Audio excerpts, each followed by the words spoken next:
Hello everybody, Dominic Correa here to help my good friends either on Facebook or YouTube and to tell you about an experience I had recently, which was trying to decide whether or not to do my own brake job.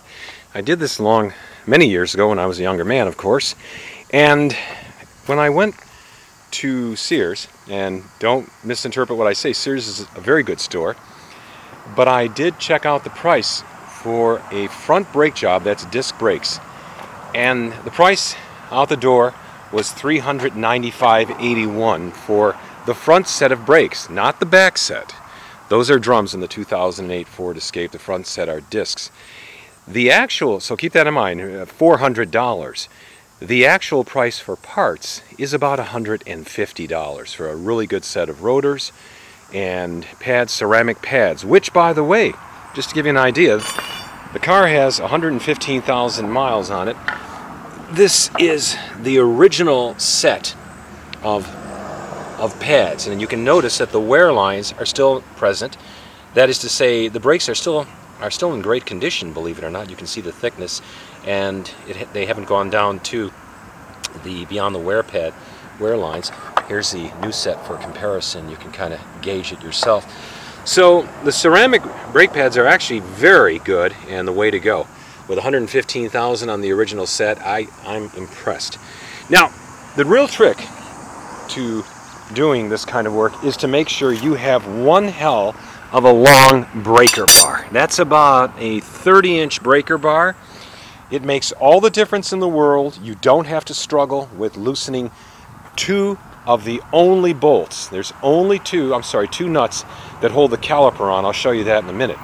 But the real trick I want to show you is getting the tire off. Now, the other tire was frozen on, even though I just had them taken off earlier today to have them rebalance. I had new tires put on at Sears. I was feeling a little shake, and I brought it back, and sure enough, the driver's side was actually out of balance. So Sears was good. They checked it and rebalanced it for free. But the difficult part is getting off a tire sometimes. And if you're on the road and you need to change the tire, most people resort to a sledgehammer or even an ordinary hammer. That won't work. The reason is the hammer has very little mass. The tire has lots of inertia. So even though the force needed to remove the tire is actually not that large, maybe 25 to 50 pounds, trying to muscle it loose with your arms, I don't care how strong you are, is not a viable proposition. There's a much easier technique, and it relies on using what I have here is a 4x4 timber used for holding my wood supply. It's 8 feet long, and that's critical because what that does is allow me to place that timber in such a way that I don't have to get underneath the car.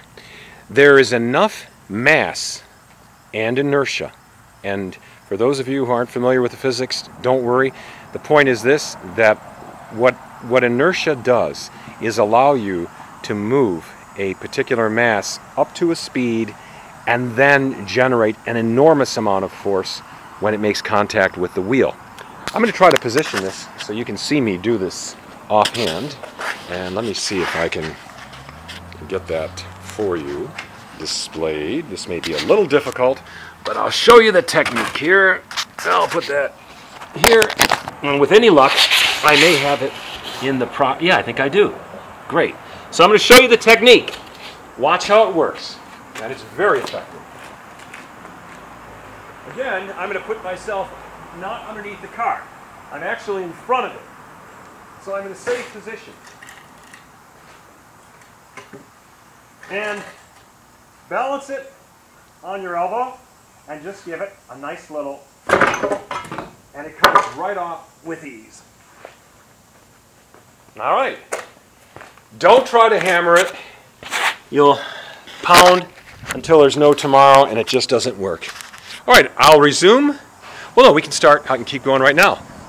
Next thing, get the tire removed. I previously jacked it up. My new Sears tires.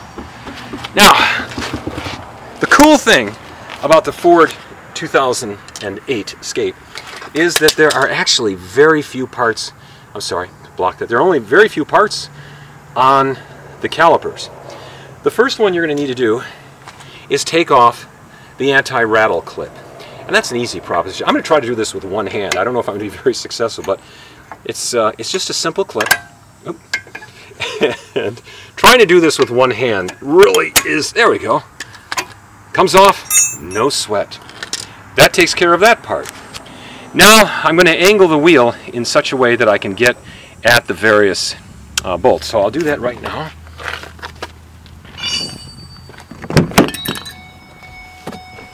Start the car up, turn the wheel.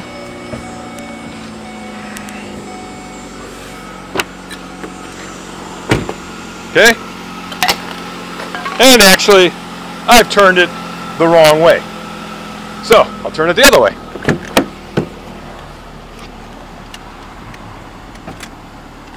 That's good. Am I still recording? I guess I am. Alright, as I said, the next step is to loosen the only two nuts that are on the system. Now, as it turns out, I bought an entire set of metric drivers, only to find out that one of the sizes intermediate between them is missing, the 18 millimeter. Yes, there's a 19 millimeter and a 17, but no 18 millimeter.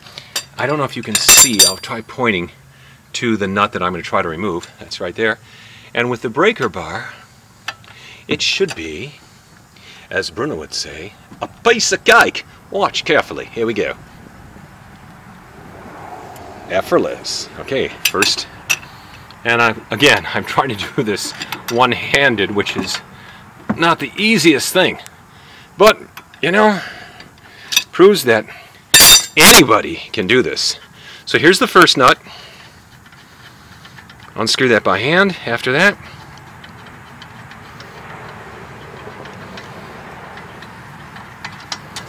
And second nut is actually easier to get to. It's on the bottom.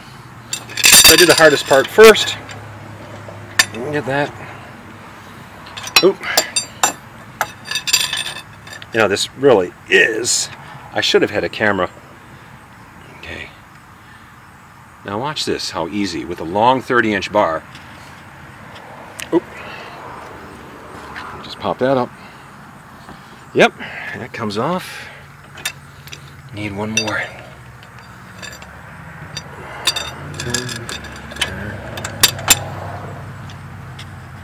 Yeah. I don't know about you people, but I hate using WD-40, heating up parts with torches and all.